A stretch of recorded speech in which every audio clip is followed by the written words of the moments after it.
राशीप्रमाणे तुम्हाला रुद्राक्ष जर का घालायचं असेल तर मेष राशीच्या लोकांना 3 मुखी रुद्राक्ष घालावं असं शास्त्र सांगतं. वृषभ राशीच्या लोकांना 6 मुखी किंवा 10 मुखी रुद्राक्ष घालावा. मिथुन राशीच्या लोकांना 4 मुखी किंवा 11 मुखी रुद्राक्ष घालावा. कर्क राशीच्या लोकांना 4 मुखी किंवा गौरीशंकर रुद्राक्ष घालावा. सिंह राशीच्या लोकांना पंचमुखी रुद्राक्ष घालावा, त्यांना धनसंपत्ती वाढते. कन्या राशीच्या लोकांना गौरीशंकर रुद्राक्ष धारण करावा. तुला राशीच्या लोकांना 7 मुखी किंवा गणेश रुद्राक्ष धारण करावा. वृश्चिक राशीच्या लोकांना 8 मुखी किंवा 13 मुखी रुद्राक्ष घालावा.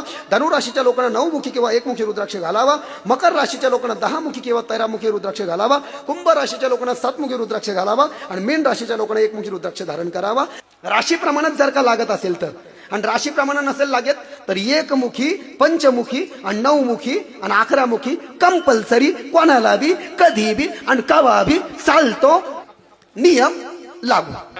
काळ्या दोऱ्यात रुद्राक्ष घालायचा नाही. बऱ्याच जणांच्या मी गळ्यात पाहिलं ते चालत नाही.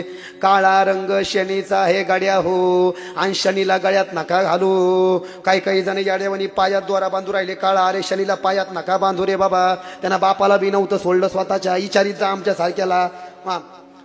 रुद्राक्ष घालताना कमीत कमी पांढऱ्या दोऱ्यामध्ये, लाल दोऱ्यामध्ये किंवा पिवळ्या दोऱ्यामध्ये घालावा.